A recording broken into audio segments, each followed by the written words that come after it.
Bam. This is Jon Yarian, and you're watching the Break It Down show. John, I have been scrambling all morning. Just going crazy. I love that I get to talk to incredible people, though, writing incredible books. You're here to talk about Spark, your co-authored book with Chris. 24 Concepts to Ignite, Unstick, or Supercharge Your Work Life. It sounds like today I need this very book. Well, maybe. So I guess let's just start with why the book, and then also tell us about Chris and the co-author. So Chris and I work together at something called Sovereign, which is a holding company and a venture studio in Charleston, South Carolina. What that means is we run companies and we invest in companies. And that has us working with high-performing people, with business leaders, a variety of them all the time. And so we think a lot about how to set those men and women up for success, how to empower their teams. And it occurred to us eventually that we ought to make that available to other people. We ought to share that. You know, we really believe that other people's success does not diminish our success. If anything, it makes everything better and easier. And so we really saw the book as kind of a demonstration of the principles we were already living and teaching. It would feel weird to have not done it. So we did it, and it's out, and we're proud to be out here talking about it. I'm putting the link here in the chat banner. So look down below, and you can see, hey, look, there's the thing for sovereign.co. And you guys can go check that thing out. So we've got a friend of the show named Joe Musselman. And Joe is he started a thing called the Honor Foundation, where you took naval special operators and got them through basically an accelerator to get jobs and everything. And then he realized he could take this and do the acceleration thing. And so we started this company that looks at companies to invest in, similar to what you guys do. And there are definitely hallmarks, right? And so it's like leadership, culture, but these words mean so much more than just saying you have to have good leadership. You have to have good culture. There's so much more in it. So when you guys dive into your 24 concepts, there must be a lot of meat in those bones and those big things. Like you could say accountability, for example.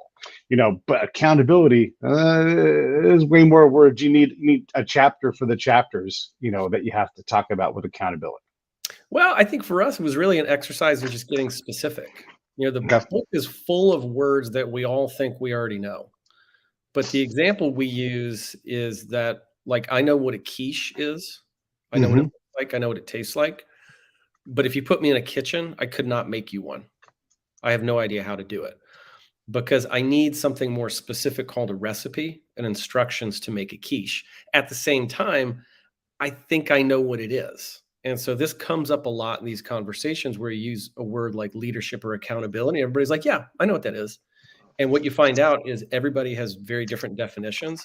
And most of those definitions are so vague, we don't really know how to put them into practice on a given day. We just sort of go, okay, I sort of know it when I see it. So for us, it was really an exercise of getting specific enough that you could read one of these chapters and then like practice it and see if it worked, like literally do it. One of your early chapters is integrity. I wanted to make sure I talked to you about that, because integrity shows up when it sucks to have integrity. It's one thing when things are rolling along to have integrity, but when you really test it, talk about the ingredients, the recipe for integrity. Sure. So there's a broader definition of integrity that most people are familiar with that connects back to like your character and maybe a belief system or the way you're rooted in the world. In the book, we talk about it a little bit more specifically. So we talk about integrity almost as like an engineering term. So like when a bridge has integrity, that means it is whole and intact and serves the purpose for which it was designed. And so integrity for us, when we train teams and leaders, we have them think about their word, how they communicate, the way they express themselves, and have them consider whether or not their word is whole and complete, meaning you do what you say you're going to do every single time. And if you don't know how to do something or when you can get it done, you do not agree to it, right? So that your word is something that somebody else can always count on. And we separate that from things like honesty or truth, because those are kind of complicated and different. This is really just a performance enhancement. And it really connects for people when I have them notice that typically the highest performing relationship in their life is between them and their phone or their laptop, because Yeah. the only things that actually perform predictably. You know what it's going to do, and it'll do it every Yeah. time. And when it doesn't, you freak out. And so you think about how could you get some of that consistency and predictability into your human relationships to have it perform at a higher level. Yeah. That's really the way we think about that. That higher level, that trap door that falls out from underneath you when your laptop or your phone, aren't reliable. They don't have that integrity, that relationship. Boy, that thing is terrifying. Yep. And then you apply that to how do you create or limit that between you and your person who you work with, or your people who you are leading or being led by, whatever it is, because those things do exist. And now you start to weave in like personal life and how personal life impacts your employees or your relationship with your employer. You go through a divorce. Hey, we're going to have to give this person a minute to get themselves sorted out because their life is in chaos right now, right? Well, you find more room for things like that, and you reduce the variance that comes from it when you are intentional about training and teaching integrity to the team. So, Yeah. you think about predictability, and oftentimes we would like to show up for others as creative or dynamic and all this other stuff, which is amazing. If you've ever managed anyone, if anyone's listening or watching who's run anything, they'll tell you how valuable predictability is. Right. Like how will I know where this person is going to be and what they're going to do in a way that I can plan for something bigger around it? And so when we get really clear that simply maintaining the integrity of our word with each other is just like a huge performance increase, that makes it a lot easier to work through issues that would impede or interrupt it, right? So like personal issues, you'd have a way to say, hey, Pete, I can't commit to anything right now. I can't accept new assignments because I'm unable to fulfill on them because I have this other distracting thing. That is a form of predictability. It has the other person knowing, okay, I can't count on you right now. But what do we often do in real life is we want to please each other, and we want to, I want to show up for you like I'm good at what I do. And so I just start agreeing, oh yeah, sure, I'll be there. I'll get it done. Yeah, I'll get it figured out. And then it doesn't really happen. And that's a huge, huge difference for a lot of organizations once they start to look at that. Yeah, boy, isn't it ever? One of the other catchphrases we hear a lot is authenticity. And this kind of goes somewhere in the integrity pie. Maybe they're separate, but folks often say you have to be authentic. And I would say either you are or you aren't authentic. You can work on being more authentic, but authenticity is authentic. I mean, it's not something you try to put on, because then that's inauthentic. And so, yeah. Well, but when we bypass these important concepts that enable us to find performance together, when we don't think about integrity or collaboration or co-creation or leadership, guess what we fall back on? Just getting along with each other, right? Yeah. Affinity. And now it turns into like, well, do we like each other? Do we kind of see the world the same way? Do we align with each other culturally? Sometimes you do, sometimes you don't. It also incentivizes people to be inauthentic, to be a part of whatever's going on, because there's no other tools in the tool chest. It's like got me thinking about wearing a Dodgers hat because it seems like you're a Dodgers fan. And then if we're both Dodgers fans, maybe this will go okay. Faster. So the more we implement tools and techniques to collaborate and find performance, the more we can truly be ourselves, right? Be authentic, because I don't need to pretend to be a Dodgers fan to collaborate with you. I can just be me, because we know how to collaborate. And so there's a lot of joy in that. It allows teams and companies to hold really colorful personalities and fun, authentic people, because they're not incentivized to try to all get along the same way. You said a key word in that whole answer, which was joy. And we often lose sight of just how hard or how pleasurable a moment or a task or an event has been. And just to like get your people to slow down. I appreciate how impossible, like I always, whenever I have movie makers on, every movie is a miracle. Yeah. You're not supposed to be able to gather $1 million or $500 million and employ hundreds of people to invent this artificial, like, oh my, slow down for a minute and collect joy, because misery will jump on your back. No problem. You don't have to collect it. It just sticks to you. So you have to counterbalance that with some of this joy stuff, like really taking a moment, like, hey, we're working and we're going to get back to work here in another 30 seconds, but I wanted to recognize this moment or this person or this thing that this person has done. And that collection of joy, I think that's invaluable. It's so important. And it is the thing that gets things done. On a movie set, you got a couple people getting paid a lot of money and you got a bunch of people who aren't. And any one of them would let you know that their career in entertainment is not about making as much money as possible. Because if it were, they'd be doing something completely different. Okay. It wouldn't be a key grip. They'd be at a hedge fund. What's happening for them is they get to be part of creative expression, and that brings them joy and it motivates them to work hard to get this thing done. Take that into a different context, different kind of company where you don't have that same expression, you don't have that same passion or connection. Well, you got to figure that piece out, right? Because again, if you think what's happening here is everybody's just motivated by what they get paid, you're going to get disappointed real fast. Like those results are going to be really limited. You got to find ways for people to be able to express themselves, to make a dent in the world, to be a team and live into the ambition they have for themselves, whatever the category is, because most of us aren't going to be able to fall back on that kind of creative expression or other things that charge up folks who work in entertainment. One of the things we see a lot of, look, and so I'm a former counterintelligence agent. I was a spy, and I've done a lot of crazy things and worked with SEALs and all sorts of impossible people. And you see a lot of leadership books and philosophies that come out from these things. And you know all the names, you can name them all. But that doesn't mean that being a SEAL or SEAL team training or whatever applies to your software company or to your restaurant. I mean, yes, we can all throw a log over our head and do, team drills, but that doesn't look. SEALs go out and they kick in doors and they take people's lives to impose will. And thank God they do. Is that at all relevant to your glue manufacturing company?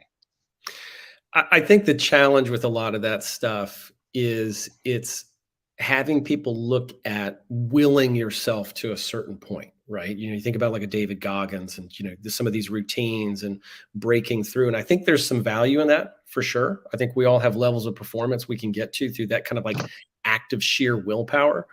But for most of us, we're going to get the best results out of something that more closely aligns with the way we want to live and work, that doesn't have us, gritting our teeth and twisting ourselves up into a pretzel. It's about finding a flow in what you do with your colleagues and being a person who's probably not wired quite like those guys are. It's probably not totally relatable. And so for everyone else, for the vast majority of us, I think there can be other models or ways of thinking, and God bless them for what they do. Yeah, look, and I'm not being critical. Just these are not things you can apply to all things. I mean, a team of SEALs goes into a house and everything dies until the house is all clear, and then you go back and try to render aid. That has nothing to do with your operations team. It's just like but I will say, most of the concepts still translate. You take a SEAL team who's breaking a door, and that team has put a ton of time into aligning themselves in a way that makes their behaviors predictable to each other. Sure. Right? Which we talked about a minute ago. And knowing what each of them can count on. Yeah. And so those concepts still translate. It just puts it in a really heightened and extreme environment. But at the end of the day, the principles are largely the same. You just don't necessarily have to go to that distance to find it for yourself. That's part of what we wanted to get to in the book, is make this really accessible. So the sections of the book are pretty brief. I mean, these are a series of 1,500 word essays. And the idea is that you could read it in any order, right? It doesn't require you to go front to back. So there's a lot of opportunity there to sample, to get some of it, immediately put it into practice, find your own momentum, and align with folks who I think are busy and distracted, and probably don't have time to slog through the whole thing in one sitting. I'm putting the link for the book up here in the show notes. Just going to do this right now while we're talking here. This is where you get it on Amazon, you guys, and kaplow, it's right there. I'm going to put it up. Bam. And so that's the link right down there. And then here's the book. And you're right. It is super easy to read. It really is. Just sit down for a few minutes and read an essay. Read the essay on empowerment or whatever it's going to be. and you'll start to get a clear picture of these things. And really, a lot for me when I found out as I was thumbing through it, John, was the inspiration within the document itself, right? So you're reading the let's say the essay on joy, right? Sure. You read that and you're like, oh man, and then you meditate on joy, and then you bring to a clarity point your own view on how joy works and how to implement that in your life, your team, your organization, whatever it is. Yeah. Well, we joke about how the book kind of works either way. So like, we'll give you a definition that's specific enough for you to practice it. It'll either work for you, it won't. But if it doesn't, it will still have you in consideration of something that works for you. It's still going to push you into place of being intentional and specific. And really, that's the through line of the whole book. Is it's like, what have you gotten up to create? What have you gotten up today to do? And are you willing to get specific enough about it that you could either succeed or fail? Yeah. Or did you get up to just kind of be around? Just kind of, be included and do enough to, be invited back the next day. That unfortunately is the habit for a lot of folks. And that's the frustration that would have them picking up the book, is they, privately will concede they're just kind of doing whatever they're doing. There's no real, they're doing just enough, but not as much as they would want. And it just kind of end up like it is. And so that satisfaction is what drives interest in the book. It's interesting, because I get to talk to a lot of people across a lot of disciplines. You notice patterns, and you also notice, I think one thing else, balancing points. And sometimes you're balancing 4 points at once, which is really hard to do. And you have to say, hey, this is really hard to do. We're going to suck at it, but we're going to focus on getting a tiny bit better at it. And so one of these things I think about with like the SEAL thing and applying that to your day-to-day work life. You have someone like Zach Greinke, who used to pitch for the Dodgers, pitches for the Royals now. And he's a bit of a hippy dippy, like, today I feel like my body wants ice cream. And I'm not trying to undermine his work level, but he's really, it's important for him to listen to like where he's at. I'm going to go do the body roller for a while and maybe play some long toss and call it a day, because that's what I need. And he's very much not regimented. And then you have the polar opposite, where down to the minute, Clayton Kershaw knows exactly where he's going to be, what he's going to be doing. And these things are both championship level players, but they don't approach the work in the same way. And that is unsettling if you're like, hey, what we do around here is try harder than the next person. No, I love that you singled out those guys, because there is something in common there. Right. They've both completely committed themselves to a way of doing something that's observable, right? That works for them, but it also has the risk of failure in it. Like, they've committed to a process. And that's what I think so many people fail to see, is we're all too anxious to try to fit in or do what we think other people expect us to do, that we never actually move to that level of commitment of what works best for us. And so for Greinke, who's awesome, talked a bunch about, mental health and other stuff, and really carved out a different kind of career. He's really clear that he's going to do it his way, even if it doesn't work for other people. And it's produced an awesome career for him that looks really different from some other players who are like tightly regimented and, whatever it is, though, what you want to see from somebody to maximize their performance is like, have you thought about it enough? Have you pushed it to a point of commitment where you're really clear on what works for you? And oftentimes the answer is no. It's like, I just kind of do some of what most everybody else does. And here I am, Yeah. And just to illustrate the point, if you're going to look at wins as a measure of success for Major League Baseball players, Greinke has more wins than Kershaw, and they both have over 200 wins, right? So and we're not saying that Greinke is better than Kershaw. We're just saying that we have these different ends of the spectrum approach to how to do this thing. And then there are approaches within that, inside of that spectrum, and maybe even a broader spectrum than we can even realize here. When you look at your people and where they need to be, it's not your job to be comfortable as a leader or someone running a business. It's your job to figure out, is this approach working for this person, and balancing that individual person, but also creating a unity of effort from a diverse set of people. A unity, but what we would want to be careful about is the establishment of something looks like this kind of vague, blobby, lowest common denominator we can all share. One thing, if you spend any time with a professional athlete, one thing you'll learn really quickly, they're all weirdos. They're all weirdos because they push themselves, right, to this point of performance that's unavailable to most people. They're just used to it, but they're different, and they will do things that you or I would hesitate to do, because we, like a lot of people, are very motivated by what we think other people think of us, right? Well, it'd be weird if I did that. Success is on the other side of weird. It's like the willingness to do that thing that's out of step or that you hesitate. That's actually where the good stuff is. The more you live in mimicking and behaving and fitting in, the more you drift into this kind of amorphous middle area that's not a pro baseball career, and it's probably not an amazing private business career either. It's just kind of whatever. And I would think for you, there's a point in time where somebody would say, hey man, it's a little weird you're going to do a podcast. Are you sure it's like, yeah, it is. And that's what makes it work, though, is the willingness to put yourself out to do something like this, and see what comes of it. And I love that. I love that energy. Yeah, I should have quit doing this a long time ago, but I get so much value in other. See, and this, you'll appreciate this. There's so much value outside of, hey, like my friends who don't know and people who meet me and aren't familiar with me, like, well, you advertising? And I'm like, yeah, if you can get 1 million people to watch your show, you might make some money with advertising, but it's not worth my time to go chase 50 or $500 to maybe have a contract for 12 weeks. There's other things I can do with my time, right? And so I don't focus on these things, and I allow my show to be valuable in that I get to meet you, I get to read this book, I get to compare what you guys do to Joe's work, and I get to expand not only everybody who's watching their minds, but my own mind, and develop myself. And then opportunities just come flooding at me. I've got more work than I can manage. It doesn't pay like maybe anybody would ever say that's a great idea, but my friends who have workaday lives are like, don't you dare quit. We all want to be you.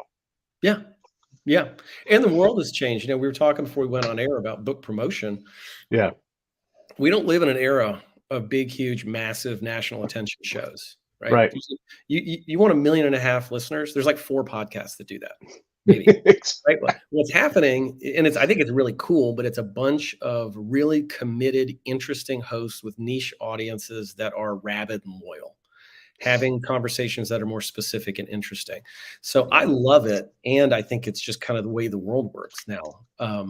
But it's been fun to experience from this side of the microphone after the book has come out and get to meet these great hosts who, and you can feel the difference. I mean, they've got a community around them because they love what they're doing. They're doing it for fun. Yeah, you do it for fun, and you do it for the difference that you make in your tiny little world. And though my show is not a niche show, I talk about whatever, there is a lot of value in the people that I've met through, whether they're on the professional, on your side of the mic, or they're in the audience, or they just become friends. My world has completely changed over the last 10 years because of having this show. And that's not a value that I could have explained to myself 10 years ago before I started this. Right.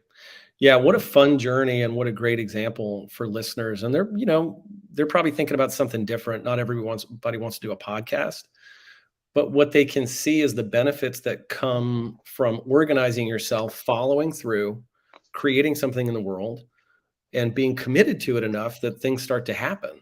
And once you do that, what you find, and I think what you've discovered, is you can barely keep up. Like, it gets moving in a way it's not you pushing it anymore. Right. Yeah. It calls you into a bunch of other stuff. And I think that's accessible to almost anyone. I really think that's there. It's just about finding a way to move through that last step and actually do the thing. This goes back to the book, and that's where we should be, because we're talking about your book. But having this disparate set of collection of conversations, my own experience in combat zones and all these different things has taught me a lot of what bullshit looks like. Yeah. And you hear someone saying something, you're like, I hear you performing the words and saying them, but I don't actually believe there's anything more than, this collection of really cliched words. Banality. As much as we've gotten automation going and it's great, it's easy to represent yourself as something that you're not anywhere near being. And through experience, I think you can see those things. And I personally value. When someone writes what's clearly a pitched email that says, "I've been listening to your show, and boy, am I impressed," and then they move on to the ask, and I'm like, "You spent one sentence lying to me, and now we're into business." I don't know about that. Yeah. No, this one of the challenges for us with this book is we thought, well, what if we totally committed ourselves to making a difference for the reader? That's a very different goal than saying, how about if we wrote a book that made us look good?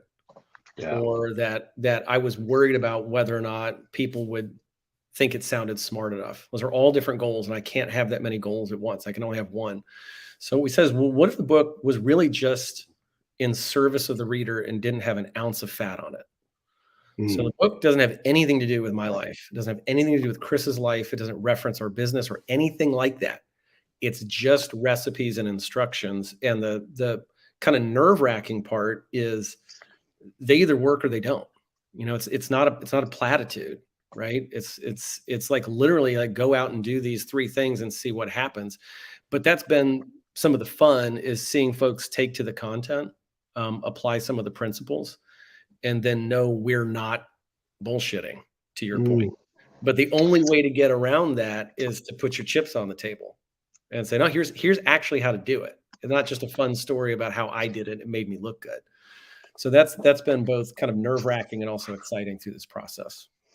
I love the first sentence of the book. We're talking about leadership in chapter 1. We're talking first sentence of chapter 1, not the first sentence of the book. But if you take a moment and you list everything you truly consider yourself to be in charge. So when you make a list like that, all of a sudden you realize you got plenty to do, or wherever your hole is. And what you don't need is a bunch of other bullshit you don't need to worry about. We love to pick up other people's problems and solve someone else's problems, or focus on, I'm big on, I'm on Twitter and my governor will tweet about somebody else's state. I'm like, hey man, focus. I'm not mad at your I'm just, get on task here. If you think it's squared away, then let's make a list of things that you're actually in charge of. Yeah. Yeah. Well, that leadership piece starts with a realization of how little any of us really controls, right? Like we're really in charge of. And where we get messed up is we can get confused and think that having a position of authority makes us a leader. It's just a business card. It doesn't do that. You've served with guys who were leaders and guys who weren't. And some of the guys who weren't leaders had rank. They weren't leaders, right? It's a different deal. And what leaders understand is that you can't make anybody do anything. You can't make anything happen. What you can is serve, right? You can identify a way of doing things and then empower the people around you to be a part of it. But just leveraging your authority isn't going to get you very far. And all of that starts with an acknowledgement that none of us are as powerful or gifted as we think we are. And the world is always ready to remind us of it. And, to your point, I think the fine governor of, you're in California, right? Yeah.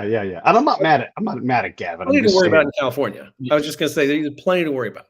You're not going to make a dent anywhere else. And honestly, you're not going to do much in California. You just focus on, I'm with you. Right. There's enough to worry about there.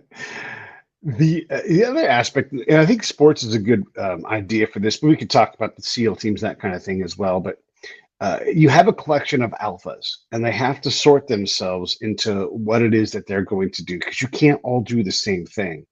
And it could be that you get pushed like, okay, I'm a spy. My job is to go out and make sure these guys don't have to do any of my job at all. And so that they can only focus on the thing that they're great at, whatever that thing is. And that means that you have to lead within an organization full of leaders, and you can't have that leadership job. You have to be great at your job and lead through that very narrow silo that you get to work within.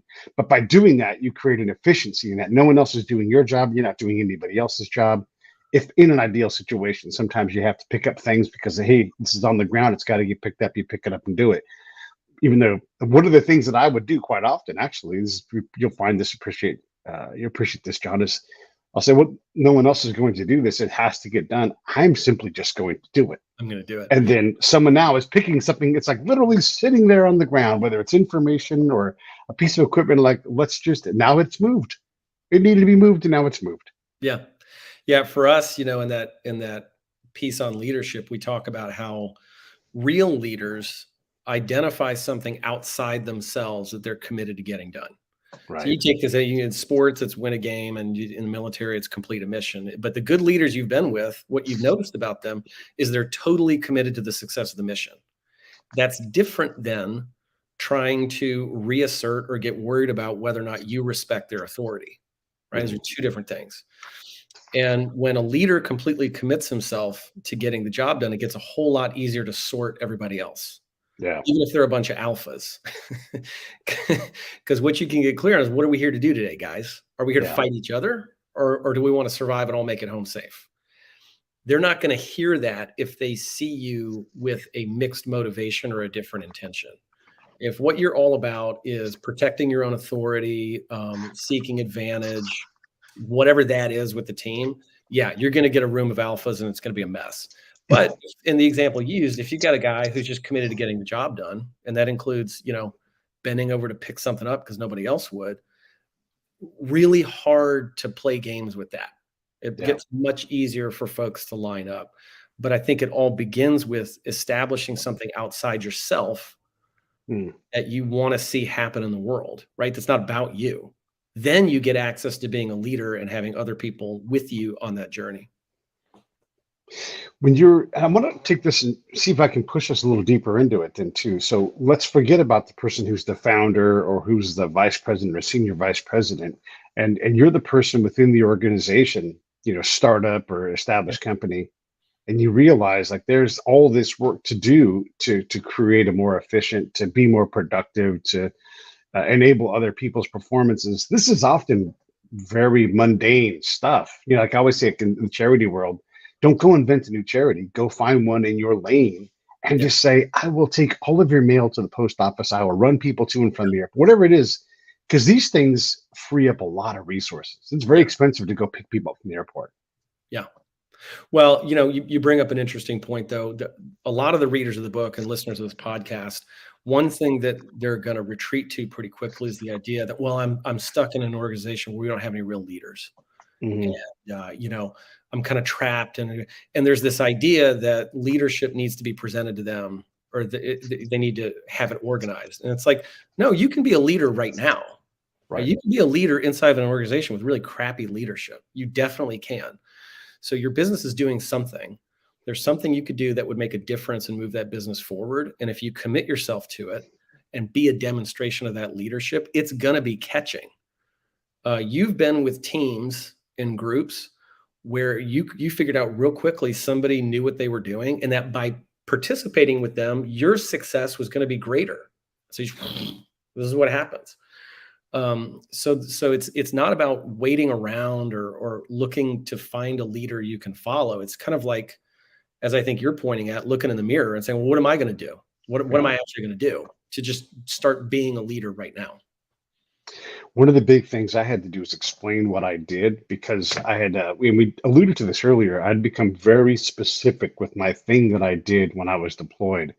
And it was really my own job. I had invented myself over time, and I'd removed all the extra stuff and said, I'm not doing this. I know the book says that. I'm purposely not doing that. And so I became very good, but I'm this weird weed that's growing in the field. And you're like, what is this thing? So I had to explain like, hey, here is what I do.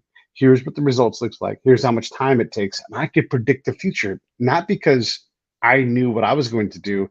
I knew the organization so well. I knew where their blind spots were, and I didn't have to know what was on the ground that needed to be picked up. I just knew that there was a lot of stuff on the ground that needed to be picked up, and I would be a picking up stuff motherfucker. I would be picking up. And like, I'm going to do this for you. You're going to look around and go, and I would tell the commander, like, you're going to look around and say, Pete, you're the number one guy I got in terms of all these things. But you don't have to say that, because I'm telling you now, I know you're going to say it, and then you're going to give me open access to you anytime I want, because I'm going to be that valuable to you. Yeah. And the commander would look at me and go, oh, all right, go ahead and go deliver. And I would. But to get there, I had to make a million mistakes. I had to get kicked off a lot of camps. I had to piss a lot of people off as I figured out how to build this machine. It made me a very specific and powerful tool, but I don't know that it was ever comfortable for any boss I worked at until I had my black belt. No, I'm sure it wasn't, but it's a really useful example of your willingness to judge your performance against a real bottom line, against making a difference. And that, a lot of people don't want to do that because it's not really fun to look at least not at first. But once you really start to connect the dots between what you're doing and the difference your organization or your team wants to make, and live with the consequences of that, right? Look at it and live with it. If what you notice is like, hey, I'm not really making a difference here, you got to reconcile that and push through it so that eventually you can do what our friend Pete could do, which is just start telling people what your job is, which sounds like a magic trick to a lot of our listeners. The only way you get to do that is if it shows up in a way that's provable when you're not in the room. That's how you get to do that. So if you want to experience that kind of freedom in your career, if you want to feel that kind of like agency that Pete's referencing, well, you'd have to start at the beginning, which is like, hey, what kind of a difference am I really making here? And can I live with the answer or what it takes to make that different? Because that's the only way to get to that place that you've described. And it can be a journey for sure. Yeah. Yeah. One of the things that we're taught is to look for the mavericks. Everybody wants to be a maverick, but not everybody can, nor should they be. And mavericks get their heads cut off. It's a dangerous business, but I'll be damned if you are a maverick in an organization in a healthy way. You know, you do need these people. It is terrifying work, though. Terrifying. Yeah, I think, out here in the civilian world, we hear Maverick and we kind of think Top Gun, and we sort of think about a kind of a sexy romantic rule breaking. And there, there's something to that. What I hear you saying when you reference being a maverick is willing to go against a bureaucracy to just get the right thing to occur.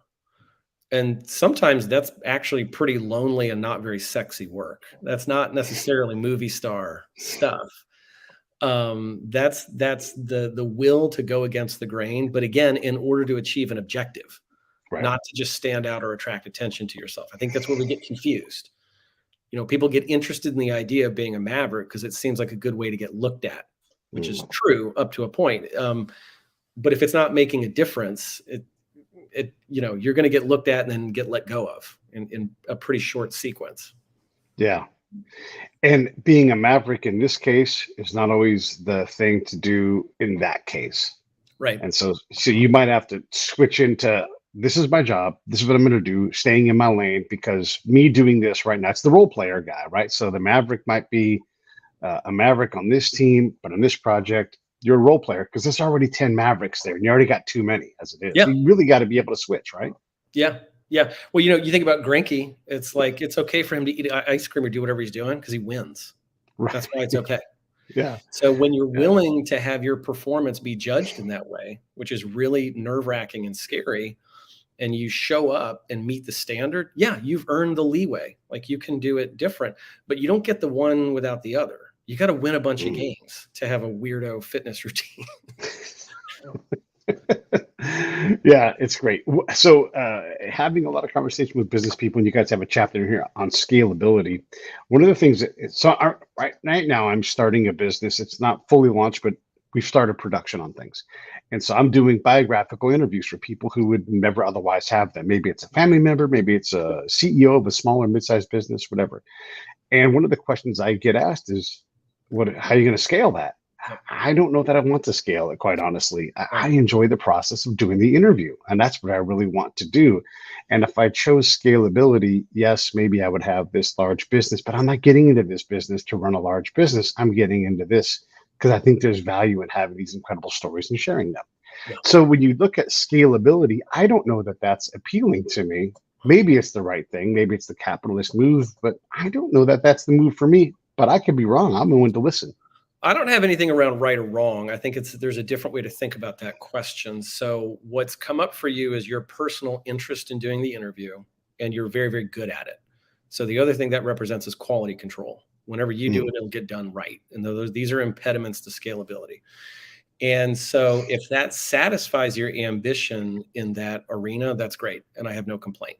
There could be something else happening, which is, hey, this business is really going to serve an audience whose stories deserve to be told and aren't going to get told if we don't act to serve in the way that we've set out.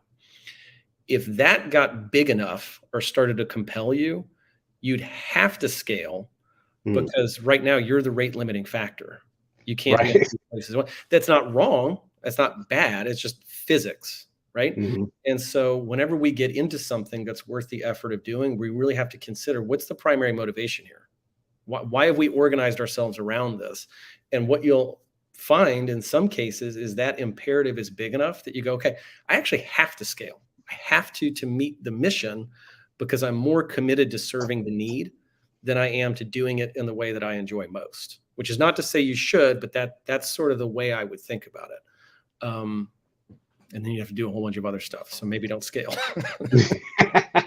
Well, that's the thing, right? Like, do I want to run a business or do I want to create something? And maybe I hire my own CEO, and you Yeah. just put me to work and you do what you do, and I'll go do what I do. But they have these things. There's trade-offs, right? Like, I don't know how many people I've met. Like, for example, you have a young musician on the show or an author, and you realize, like, hey, if you're an author, you have to be salesperson of the year of your book every year because no one's going to sell it Yep. like you can. Literally, no one else is. Yes, you can stick Yep. it in, get lucky and get great placement in an airport, but you have to be the person that even makes that happen. And so there's all these things that have nothing to do with writing the book or nothing to do with, like if you are a musician and you're coming up, you need to be a great business owner because otherwise everyone's going to take your money from you. Well, maybe I do think it kind of comes back to that first and fundamental commitment and what you're willing to do in service of it. Right. So for us, the book is like the furthest thing from a vehicle for self-promotion. This is Right. the part that makes us uncomfortable. Present company excluded. You're fun, but Yeah. but then you have to look at that and go, well, if I'm really committed to having the book make a difference for people, they have to hear about it. Mhm. And it only makes sense for me to be the one to talk about it. So I have to get past my own limitations around that or not wanting to appear like I'm promoting myself. So this comes up all the time for people when they get into things. But where it gets tricky is if you're not really clear about your fundamental commitment around the difference you want to make or what it is you want to create, some of these questions are unanswerable. They're impossible. Because you come to the realization that you're just kind of doing stuff to do it. So it's like, okay, well, there's no way to really unlock that. And then, what we encounter a lot of times is folks who are scaling just to scale. They don't even really know why. What they want to be a boss. They want to be important. They want people to look at them. So they want to grow something so they can start collecting people, right? So they can be seen as having grown something, which is like a disaster. It doesn't make any sense. You're kind of coming from the opposite direction. But either way, it comes down to like, well, what does success look like? And then what would be necessary to get there? Yeah, no, that's a great way of looking at it. That's actually illuminating a lot of this for me because I'm not interested in trying to build a company that I'm going to exit, right? That's a real path that people really can do, and there's a path you follow, and you get there often enough, you can make as much money as you'd ever need. I am looking at creating something that is more artistic, and I always say affect beats effect, right? Like you can design the greatest machine in the world, no one cares about it. It sits there, and I mean, most patents aren't ever turned into products, right? And so you have all these things where, like, the inventor's like, "Here's a great product, go build it." Well, no one else cares about it, and so you don't have anything. So you have to manage that. I guess I don't know. I guess I should ask you, how do you manage that? How do you decide what your end game is, and can it be something as radical as I just want to have great interviews with great families and give them a real incredible bit of legacy for an hour? Oh, I think that's amazing. I think that's a terrific way to think about it. What I notice in that is how important it is for you to give something to somebody else, the difference you want to make to somebody else. That's where all the joy and the satisfaction is going to come from, and that's what's going to make it work. I think that's for folks who haven't had your life experience or maybe thought as deeply about it as you have. That piece is often missing. Really thinking about that, and when you reframe it as like not what you can get, but what you can give, it really changes the question. Having people notice, okay, what's your responsibility to give in the world? What does it mean to be you? And what will it mean to the rest of us for you to have been here, to have been alive? And then the horizons kind of expand. And I think we get very distracted by what it is we want to get. It's like, well, if I do this, can I get this? Like, well, yeah, that's really limited. That's really small. So that's how I think about it. And I think it's a terrific goal. to be with people and have that intersection of expression for you and the person you're interviewing. I think it's amazing. It definitely gives you a different approach to things. Like one thing is I've done more interviews than anybody I'm going to talk to, right? So, and in very challenging situations across culture, across religion, across language, it's crazy. And so I don't need a lot of prep to understand how to interview someone because I've done a zillion of them, right? And that makes people uncomfortable. They're like, "Hey, aren't you going to prep?" I am prepped. I've done the prep. I've got the Yeah. I've got the reps. Yeah. There's a certain thing with expertise that comes with that. Like if, I don't know, Freddie Couples decides to go play a senior tournament and he hasn't touched his clubs in 8 months, he's going to be fine. He's Freddie Couples, like it doesn't matter. Well, we all, going back to the authenticity piece. Yeah. If you're into something that requires a lot of rehearsal, you should really take a look at that. It should be a little bit closer to the natural expression of who you are, which does not require a lot of prep. What I notice when I'm with you is you just show up as yourself, right? That's what unlocks the interview. It's not like we're playing 3D chess and you're asking me these questions that are right. It's about being present and available and willing to connect. That unlocks that. And I think that has a lot to do with connecting with your natural interests and who you are as a person. We've got a lot of listeners and hopefully some readers who are drawn to this conversation who are not having that experience in their work.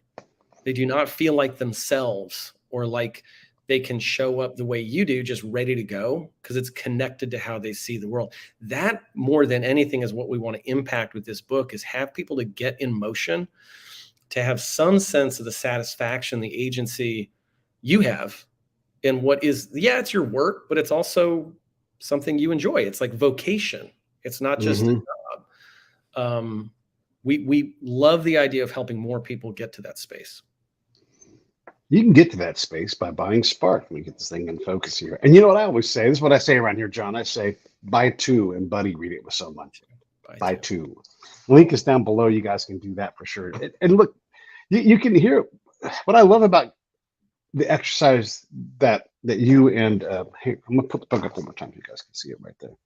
Okay, so you and Chris, when you guys put this book together, there's a lot of deep thought in this, and this is one of the things like we can ramble around within the concept of your book, be outside of it, be adjacent, and you're comfortable talking about it, and I love it. And when I was reading through the different chapters, I found myself inspired to go for a walk and think about these things.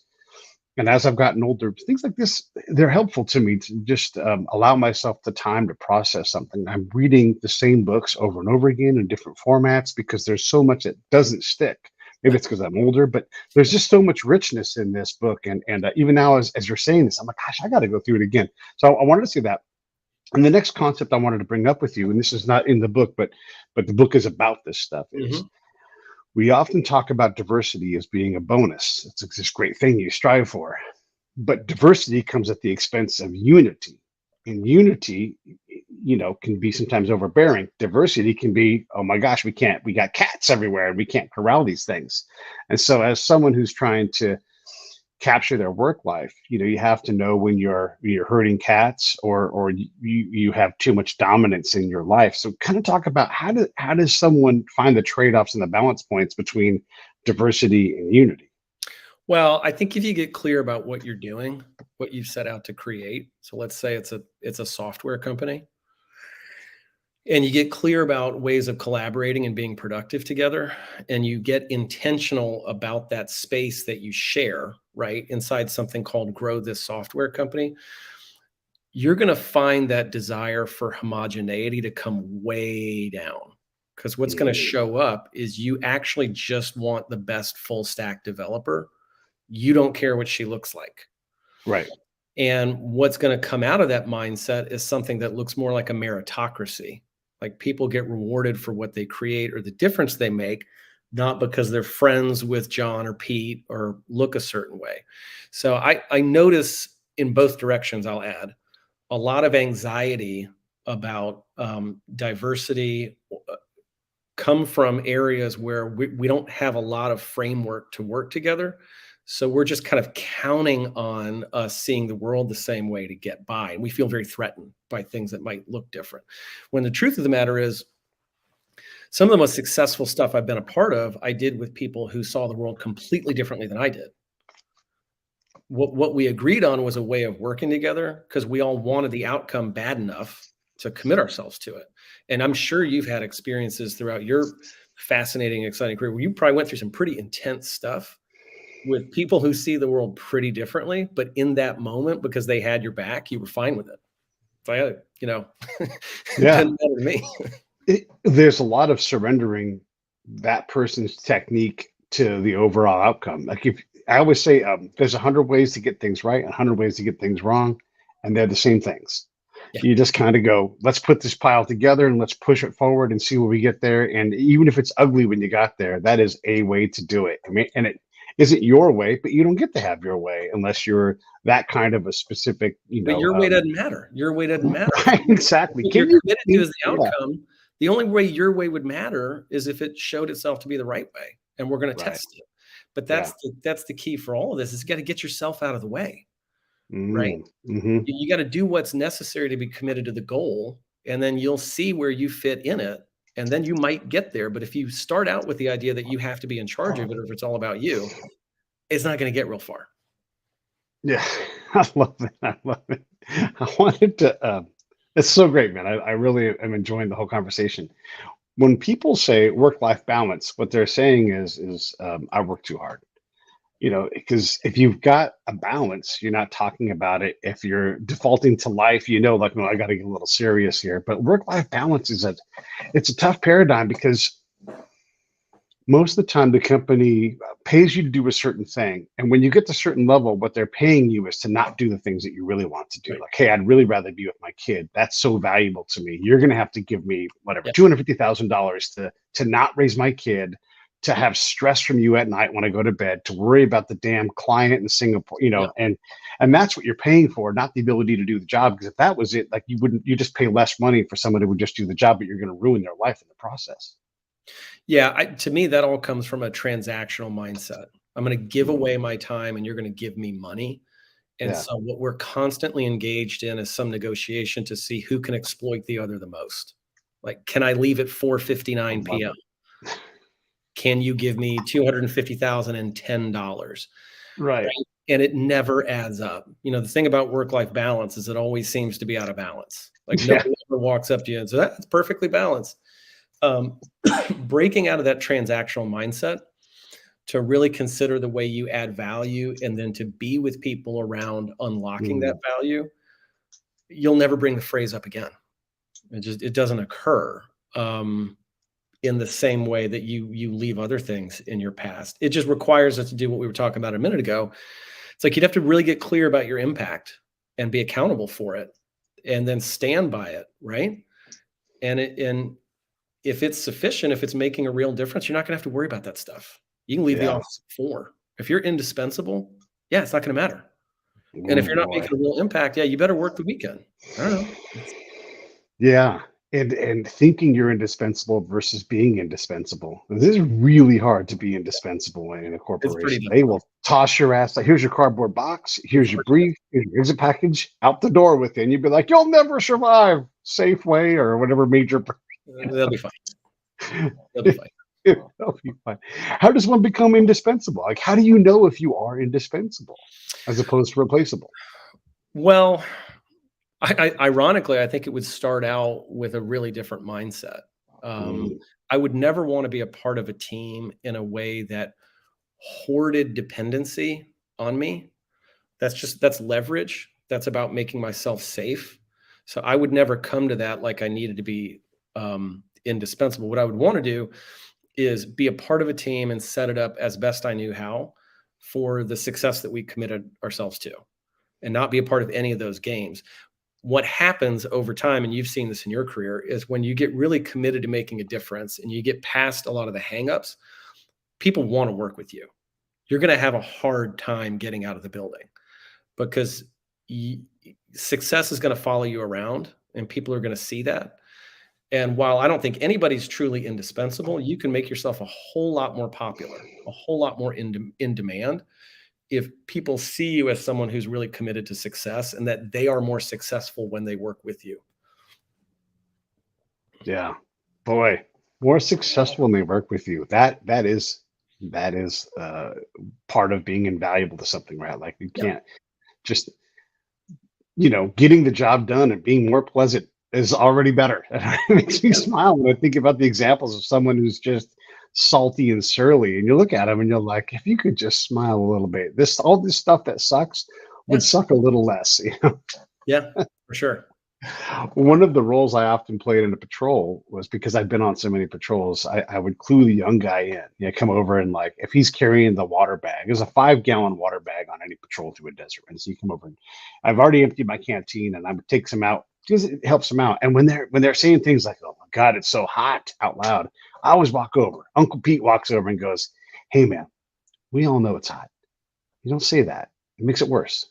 Just know that we all know it's hot. It's already said. We get it." And then you just walk away. You don't do it openly, but if you don't know these lessons, someone's got to be Uncle Pete in your organization and just let that person know, like, yeah, we all know this meeting's going to suck.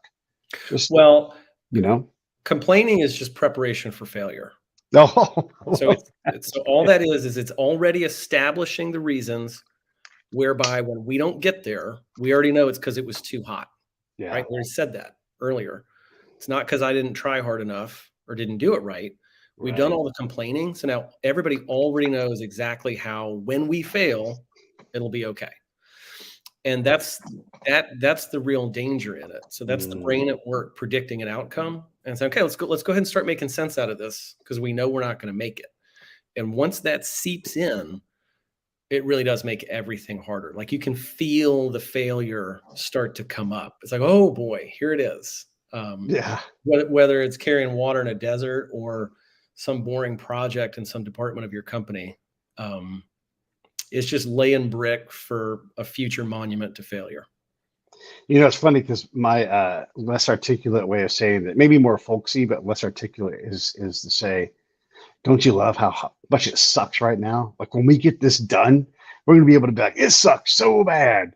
But right now, we're just going to let it suck and love. Bring all the suck you got. Can you make it rain right now while it's 115 degrees so it's swampy and muddy and make it worse? Because that's what I want. Just pile it on. Like right now, the Dodgers having a lot of trouble with their pitchers getting hurt. Great. It's an adventure. Let's make it adventurous. Get it all out of our system. Yeah. I find that people talk about whatever it is they're getting ready for. Yeah. Just listen. They'll tell you. And they'll tell you if they're getting ready to be successful, you'll hear it. And if they're complaining and telling you all the reasons why not, they're just getting ready to not get there. And so it gets real easy. It's like we're all just getting in preparation for whatever's next. Well, I guess what's next for you? What's on the horizon? You've got this book written. Obviously, you're going to continue to promote that. You and Chris are out there doing the things you have to do. But what's next? I'm going to continue to write. I'm going to keep growing these terrific companies that we're so fortunate to be a part of at Sovereign. Continue collaborating with Chris. Really excited about doing interviews like this and meeting inspiring people. I've hosted a few pods myself, and that's a ton of fun because I get to talk a lot less and learn from other people. Totally. But I'm just going to stay committed to contributing to other people's success, I think is what I'm going to do. That sounds familiar to me, man. If I can give someone a hand up, that's what I always want to do. Yeah. Anything in closing before I wrap this thing up? If the conversation was interesting and you want to learn more or hear about the book, go to that Amazon link or go to sparkbook.com. Sparkbook.com is where you'll find more info on the book and some podcasts we recorded and other stuff. But other than that, keep listening to Pete's show. That's right. Do what you're told. Hey, thanks for watching the show. I really appreciate it. Right here, you can subscribe. Please do that. It makes the show grow. Hit that notification bell so you know which incredible guest is coming up next. Down below is the PayPal link. You can put a small subscription in. That is an enormous help. All that money goes right back into the show. And then right up over here are the next episodes you should listen to, curated by yours truly. Thank you so much for watching.